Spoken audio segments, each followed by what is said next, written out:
The couple didn't expect anything dramatic when they bought the house, at least not like this.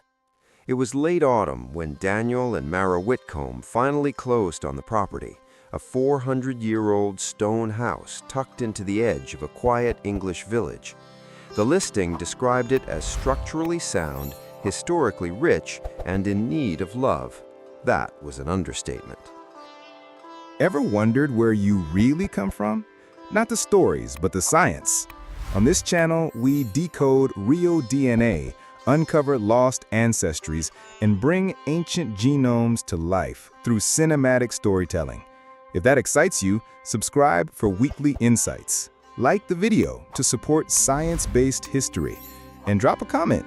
Your questions help guide what we explore next. The roof sagged slightly, the windows rattled in the wind, and ivy had claimed half the exterior wall. But to Daniel and Mara, it was perfect. They'd been documenting their restoration journey online, sharing the highs and lows with a growing audience who loved old houses as much as they did. Inside, they started small, clearing dust, stripping paint, discovering hand-cut beams hidden behind modern panels. Each find felt intimate, like shaking hands with the past. The backyard, though, was another story. It hadn't been touched in decades. Waist-high grass, collapsed fencing, and a gnarled apple tree leaning at an odd angle dominated the space. Mara joked that it looked less like a garden and more like land that had been forgotten on purpose. Daniel laughed, but he didn't disagree. One afternoon, while clearing brambles near the far edge of the property, Daniel's shovel struck something solid, not stone, not root, something flatter, sharper. "Did you hear that?" he called out. Mara walked over, brushing dirt from her gloves. Daniel scraped away the soil with his boot. What emerged wasn't random debris, it was stonework, clean edges, deliberate placement. They stared at it in silence. Whatever this was, it wasn't supposed to be visible, and it definitely wasn't supposed to be in their backyard. Daniel knelt down and brushed away more soil with his hands. The stones formed a straight line, too even to be natural. Mara pulled out her phone and started recording, more out of habit than intention. "This doesn't look like an old path," she said. "It's deeper." They widened the cleared area, working slowly. Within minutes, the line curved, then curved again, forming the edge of a square, about 5 feet across, perfectly aligned. Daniel tapped one of the stones with the metal edge of the shovel. The sound was hollow. They both froze. Hollow meant space. Space meant something underneath. By sunset, they'd exposed most of the structure. It was a stone slab set into the ground, sealed with mortar so old it crumbled at the edges. Near one corner, an iron ring lay flush with the surface, rusted but unmistakable. "A hatch," Daniel said quietly. Mara felt a chill run through her, even though the air was still. Why would there be a hatch back here? They didn't open it, not yet. That night, Mara uploaded a short clip of the discovery with a simple caption, "Found something strange in the backyard. Any ideas?" By morning, the video had tens of thousands of views. Comments poured in. Old cellar, ice house, smuggler's cache. A few suggested something darker, and those comments made Mara uneasy. The next day, they called a local structural engineer, mostly to make sure whatever they'd found wasn't dangerous. He arrived mid-morning, took one look at the slab, and went quiet. "This isn't decorative," he said. "This was built to last and to stay hidden." He advised them not to force it open without proper support. Whatever lay beneath, it had been sealed for centuries. Disturbing it carelessly could collapse part of the yard, or worse. Still, curiosity had already taken root. That evening, Daniel did what he always did when something didn't add up. He started researching the house. The records were thin. The earliest mention dated back to the early 1600s, owned by a merchant family whose name appeared once, then vanished. No detailed land surveys, no notes about outbuildings, just gaps. And gaps, Daniel knew, usually meant someone had chosen not to write things down. 2 days later, they opened it. They did everything carefully. The engineer returned, and a neighbor helped rig a simple hoist. Daniel slipped a pry bar through the iron ring and applied slow pressure.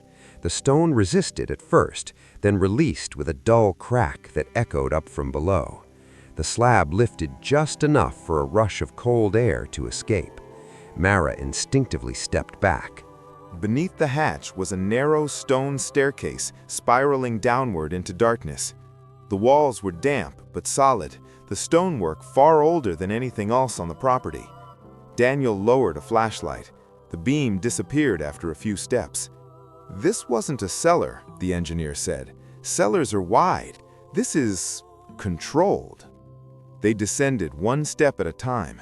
The air grew cooler, heavier. At the bottom, the staircase opened into a low chamber, no bigger than a small bedroom. Stone shelves lined the walls. In the center stood a wooden chest, reinforced with iron bands, untouched by rot. It wasn't empty. Inside were bundles of parchment tied with faded cord, a leather-bound book, and several objects wrapped in cloth.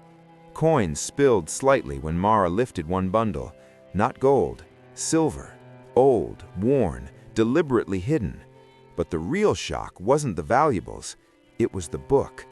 The leather cover bore a symbol carved deep into it, the same symbol Daniel had noticed months earlier, etched faintly into the lintel above the house's front door. At the time, they'd assumed it was decorative. Now, standing underground, it felt intentional. Mara opened the book carefully. The writing was cramped, urgent, and written in early modern English. It wasn't a diary, it was a record. Names, transactions, meetings held in secret.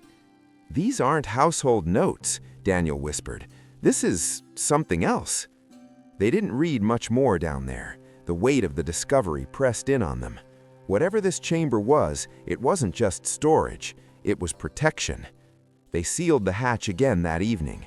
Outside, the sun set as it always had, casting long shadows across the yard. But the backyard no longer felt empty, it felt occupied. And somewhere beneath their feet, a story that had been buried for 400 years was starting to breathe again. The next week changed everything. Daniel contacted a local historian recommended by several viewers. Her name was Eleanor Price, and she arrived with rolled maps, notebooks, and a look of quiet excitement she tried hard to hide. The moment she saw the hatch, her expression shifted. "This shouldn't be here," she said softly. "At least not officially." Inside the house, Eleanor spread out copies of parish records and land documents across the dining table. According to her research, the property had once belonged to a network of merchants operating during a period of intense political tension. Smuggling, secret financing, and quiet resistance weren't uncommon then. Officially, none of it existed. She pointed to a faded map dated 1621. "This house sits just far enough from the main road to avoid attention, and this," she tapped the backyard area, "was marked as uncultivated land.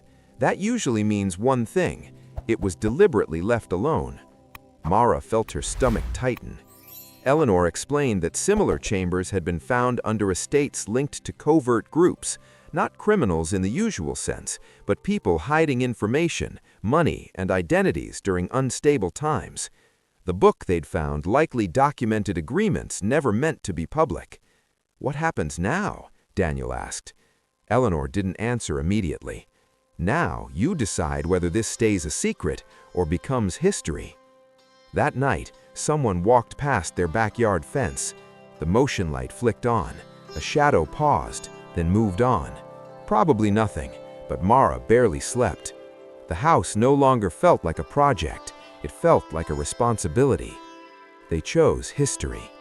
Within days, the documents and objects were cataloged and temporarily secured with the help of the local archive. Word spread quickly, not through headlines at first, but through quiet phone calls, emails, and unexpected visits.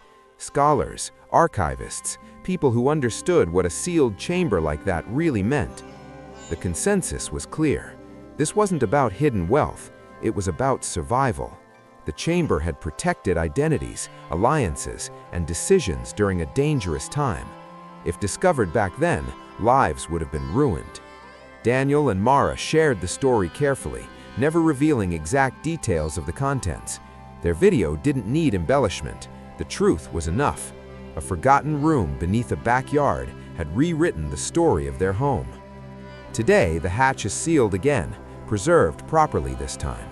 The backyard has been restored into a garden, calm and ordinary to anyone passing by. But Daniel and Mara know better. They didn't just buy a 400-year-old house, they inherited its secret. And now the question remains, what other mysteries could be hidden just beneath our feet, waiting for someone brave or curious enough to uncover them?